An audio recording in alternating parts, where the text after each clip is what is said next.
हमारे संविधान में कुछ ऐसे कानून हैं जिन्हें सिर्फ महिलाओं को ध्यान में रखकर बनाया गया है। जैसे 125 सीआरपीसी जो अब धारा 144 हो गई है बीएनएस में, और 498 ए।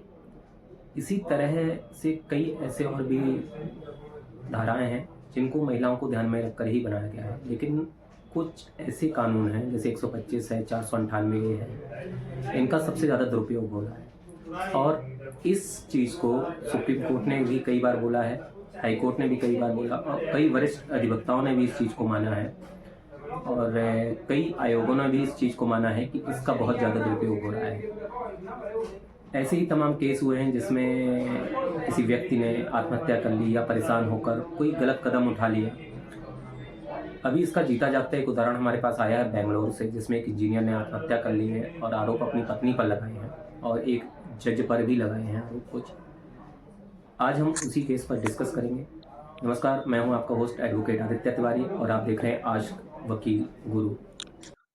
बेंगलुरु के एक इंजीनियर ने, जिनका नाम अतुल सुभाष है, उन्होंने अपनी पत्नी से परेशान होकर और उसके द्वारा लगाए गए तमाम आरोपों पर कोर्ट की कार्रवाई से परेशान होकर आत्महत्या कर ली, जिससे सभी देशवासी हैरान हैं, परेशान हैं और बहुत ज़्यादा उन पर सिंपैथी दिखाई जा रही है।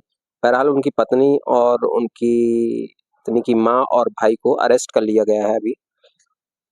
उन्होंने एक बात और कही है कि अगर इन लोगों को अगर सजा ना मिले कोर्ट से, तो मेरी अस्थियों को कोर्ट के बाहर किसी भी गटर में बहा देना। मतलब इन्होंने जो 24 से 25 पन्नों का जो सुसाइड नोट लिखा है, बहुत दिनों से तैयारी कर रहे थे। इसी तरह एनसीआरबी की रिपोर्ट को अगर देखा जाए तो 498 में कन्विक्शन जो रेट है वो सिर्फ 18% है। यानी बाकी मामलों में या तो फिर आरोप साबित नहीं हो पाता है या फिर सेटलमेंट हो जाता है, और यूं ही एक व्यक्ति को तारीखों का सामना करना पड़ता है। ये बात तो सही है कि कहीं ना कहीं इसका गलत उपयोग हो रहा है, लेकिन क्यों हो रहा है ये जानना बेहद जरूरी है।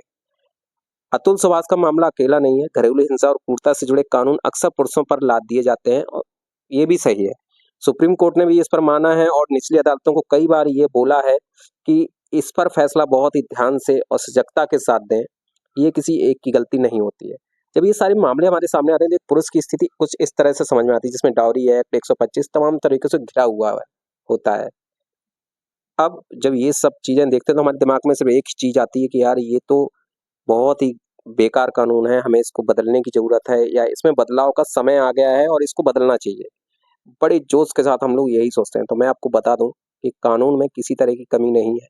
कमी है उस चीज की, प्रोसेस की, और हमें जानकारी ना होने की। हम लोग उल्टे सीधे वीडियो तो बहुत सारे यूट्यूब में और टिकटॉक में और तमाम सोशल मीडिया ऐप में देखते हैं, लेकिन जब वो काम के वीडियो होते हैं, जैसे लीगल इन्फॉर्मेशन के या अन्य तरीके से जुड़े हुए, जिससे हमें कुछ नॉलेज मिले जो हमारी जिंदगी में काम आए, वो हम लोग नहीं देखते हैं या उस पर ध्यान ही नहीं देते हैं। मैं आपको बता दूं, कानून एकदम सही है, बस उसका सही तरीके से उपयोग नहीं हो पाता है। इसी तरह एक पारिवारिक न्यायालय अधिनियम 1984 की धारा 19 के तहत अगर आपको लगता है कि जो निचली अदालत ने या पारिवारिक न्यायालय ने जो आपको फैसला दिया है, या जो आप पर चार्ज लगाए हैं, या जो आप पर मेंटेनेंस लगाया है पत्नी को देने के लिए, वो सही नहीं है, तो आप जिला न्यायालय में या फिर उच्च न्यायालय में अपील दायर कर सकते हैं और उस निर्णय को चुनौती दे सकते हैं आप। या धारा 127 के तहत आप वाद लाकर आप ये चुनौती दे सकते हैं कि जो आप पर मेंटेनेंस लगाया गया है पत्नी को देने के लिए, वो सही नहीं है, आप उसमें बदलाव ला सकते हैं। या 498 पर जो आप पर आरोप लगाए गए हैं, 498 या 304, इनके तहत उनके लिए भी आप 227 के तहत वाद लाकर आप उसको चुनौती दे सकते हैं, और ये आप उसमें डिमांड कर सकते हैं कि जो आरोप हम पर लगे हैं वो सिद्ध किए जाएं कि हमने ये किए हैं ये आरोप। तो सीधी सी बात है कि अपनी जिंदगी को इस तरह खत्म करने का बिल्कुल भी कोई मतलब नहीं है, और इससे किसी तरह का कोई रिजल्ट नहीं निकल के आता है।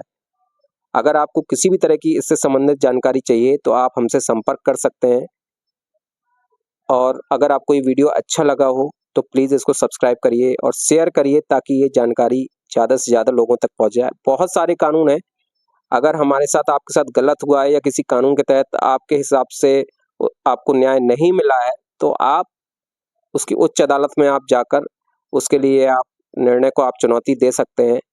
बहुत सारे ऑप्शन होते हैं, बस वो आपको जानकारी नहीं है या फिर आप जिनके संपर्क में हैं वो आपको सही तरीके से जानकारी नहीं दे पा रहे हैं।